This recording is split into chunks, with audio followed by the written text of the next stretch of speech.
Amang Hinang dan penonton YouTube yang saya kasihi dalam nama Tuhan kita, Tuhan Yesus Kristus.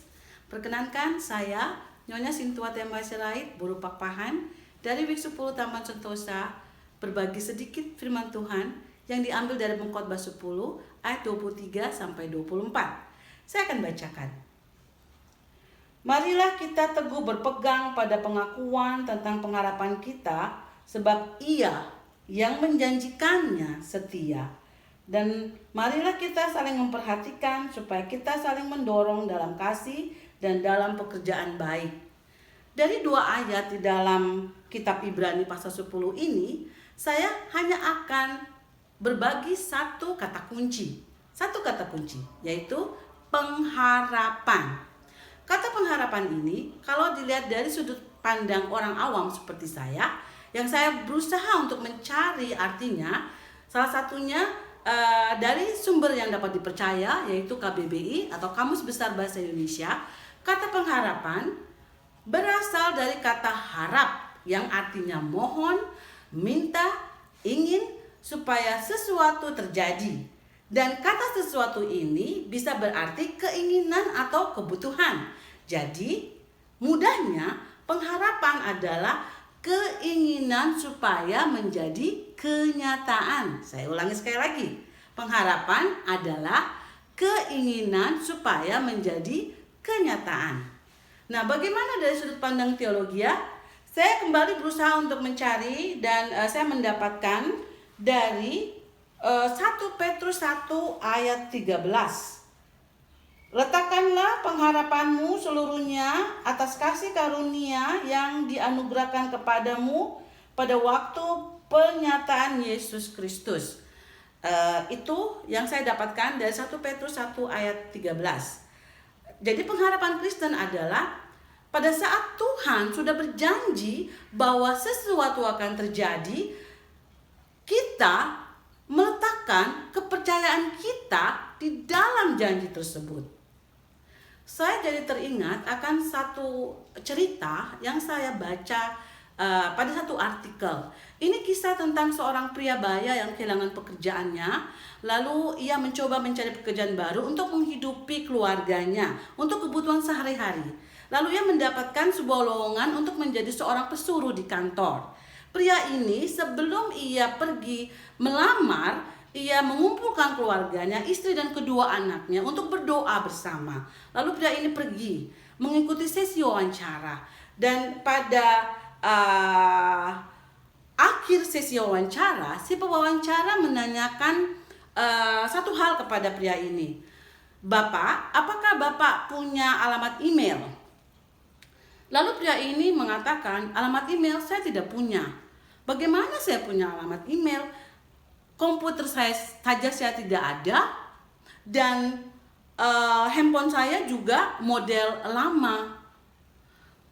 Singkat cerita, pria ini tidak mendapatkan pekerjaan yang ia lamar. Kemudian ia pulang ke rumah, dan dalam perjalanan pulang ke rumah, ia melewati sebuah pasar. Di depan pasar itu ia terduduk lemas sambil tangannya seperti tangannya melipat seperti ia kelaparan, atau mungkin juga ia berdoa, atau mungkin juga keduanya. Tiba-tiba pria ini mendapatkan suatu pikiran yang baik. Ia berlari ke dalam pasar dan ia membeli minyak curah dengan uang yang tinggal hanya 100.000 di dalam kantong celananya. Dan kemudian ia berlari keluar dari pasar, dan lalu ia menawarkan minyak curah ini dari satu rumah ke rumah yang lain, dari satu ibu rumah tangga ke ibu rumah tangga yang lain, dari satu warung ke warung yang lain. Dan ia melakukannya terus setiap hari selama 5 tahun secara konsisten. Dan pada akhirnya ia mendapatkan bahwa ia menjadi sukses. Suatu hari pria ini ingin membeli polis untuk keluarganya yang tercinta. dan dia mendatangi seorang agen polis asuransi jiwa. Dan si agen ini bertanya, "Bapak, apakah Bapak punya alamat email?" Dan Bapak ini menjawab, "Saya tidak punya alamat email." Terheran-heran, petugas ini berkata, Bapak sesukses ini tidak punya alamat email? Bayangkan Pak, kalau dari dulu Bapak punya alamat email." Dan pria ini menjawab, "Ya, saya akan tetap menjadi pesuruh kantor." Amanginang, saudara-saudari yang saya kasihi dalam Tuhan Yesus Kristus, dari cerita ini saya ingin berbagi bahwa jangan pernah berputus harapan. Seperti yang dikatakan di dalam Ibrani 10 ayat 23, letakkanlah pengharapanmu dalam Tuhan. Jadi, kalau kita lihat pada situasi saat ini, pada pandemi COVID-19 yang berkepanjangan ini, mungkin karena pandemi ini kita kehilangan pekerjaan, kita tidak punya apa-apa lagi. Satu hal yang ingin saya bagikan pada hari ini, mari kita belajar pada pria ini. Ia tidak hanya duduk berpangku tangan, tapi ia berlari dan mengerjakan sesuatu, dan ia menaruh harapannya kepada Tuhan. Mulai lakukan sesuatu dan taruh pengharapanmu pada Allah. Amang, Inang, tetap bersyukur. Kita punya Allah di mana kita bisa menaruh pengharapan kita.